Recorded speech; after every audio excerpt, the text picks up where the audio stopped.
What is up, y'all? Terry Warfield. Hope you're having a good day so far. Today, I want to talk about what I want to see in the A7IV, because it's on its way, right? We know the A7IV is coming. They're starting to talk about it. Rumors are starting to get leaked, and if we know anything about Sony, they like to revamp the A7 cameras usually every 2 to 3 years, and we right there with the A7III. So before we move on, what is the A7 III? The A7 III is a lot of things. It's not perfect at any one thing.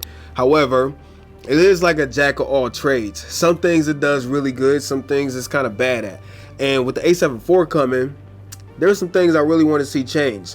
So that's what I want to talk about. Now, I know some of this stuff that I want, we're not going to get in the A7 IV. And I know that because you can kind of tell what Sony is doing based off the other cameras that are coming out. The A7R4 is out, A9 II is out, all of the new A6000 bodies are out, and Sony likes to kind of place the same features in all of the cameras, give or take a few things. So I think we can use that same ideology for the A7 IV. Now back to what the A7 III is. It's $2,000, which is important. We got to keep that in mind.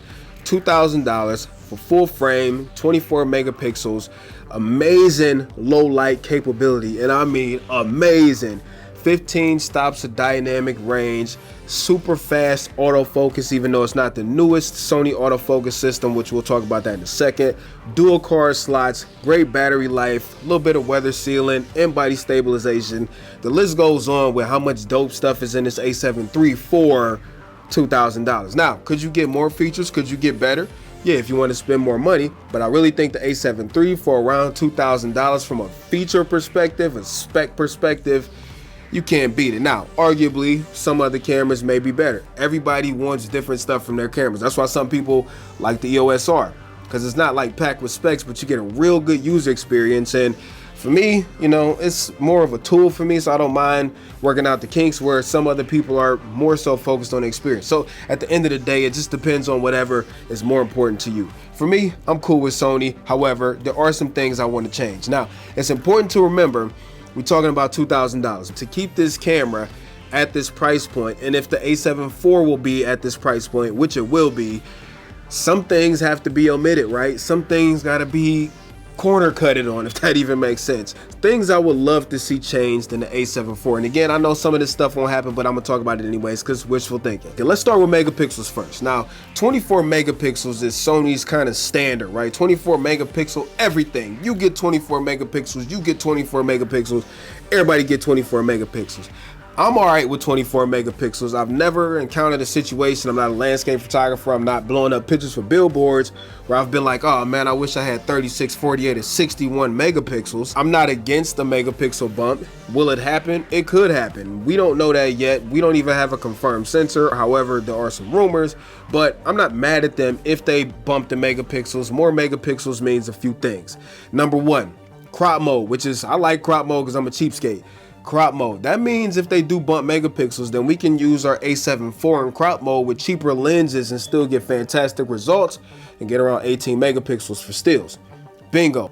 Next thing, obviously more megapixels mean more room for cropping, composing a shot in post.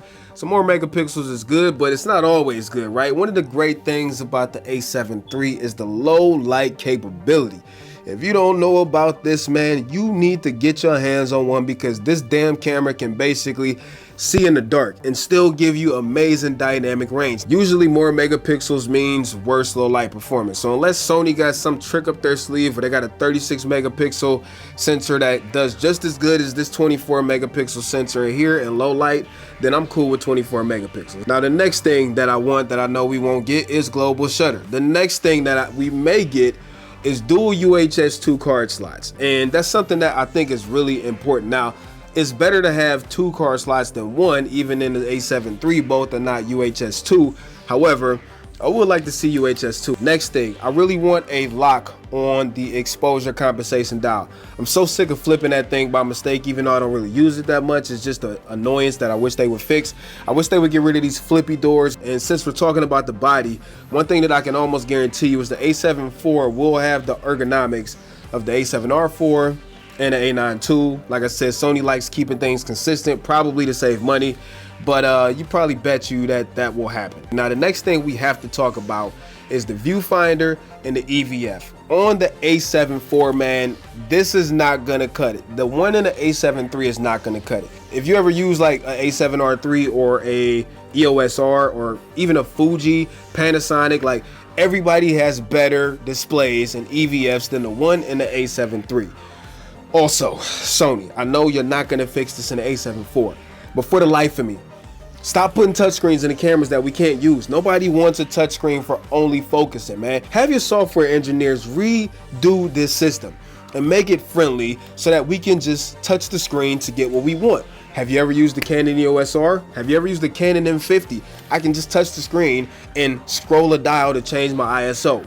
We need that in future Sony cameras. Also, we need an articulating screen on A7 IV. And I know y'all not gonna give it to us because you didn't do it with the A7R4 or the A9 II. And y'all know we want it because y'all keep giving us flippy screens in the rest of the cameras. And I know we won't get it. Now, as far as autofocus goes, the A7 III is no slouch when it comes to autofocus.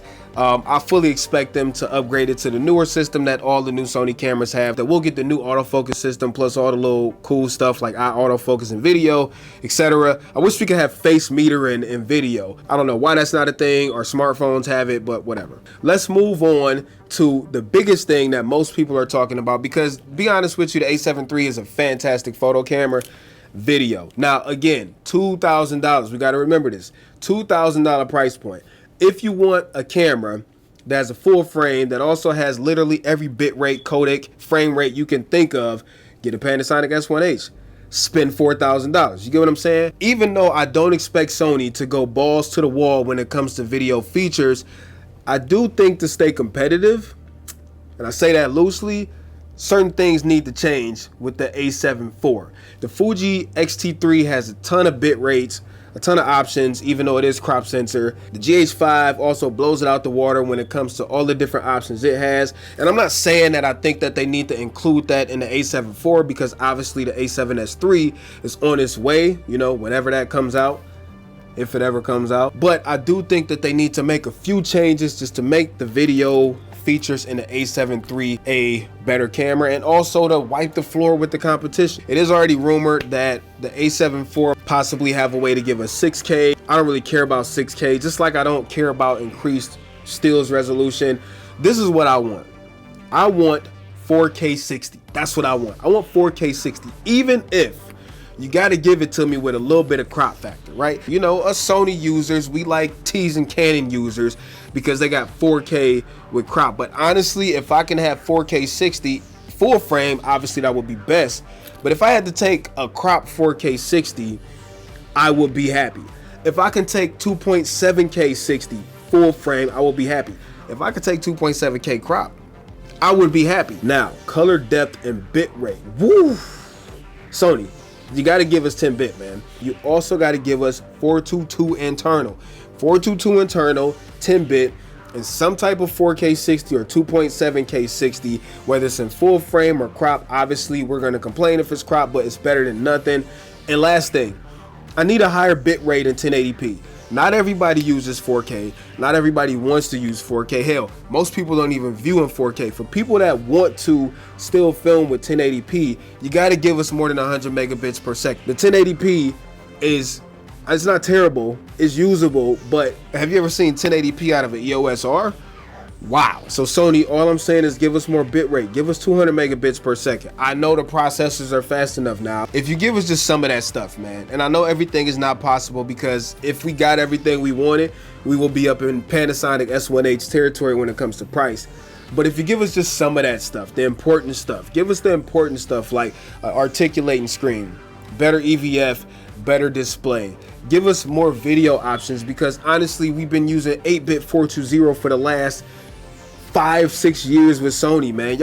We need more with the A7 IV. So I'm gonna get it, I'm not gonna lie, but those are the things that I would like to have. But anyways, what do you want in the A7 IV? If it's anything I missed, let me know. Or if you disagree with me, let me know. Put it down there in the comments what you think the A7 IV have. We should be getting the A7 IV within the next year, if not early 2020. Time will tell. But anyways, that's all I got for you, man. I'm done ranting. Let me know what you think. Hope y'all enjoyed this video. I'm out. Peace and chicken grease. Terry Warfield. Peace.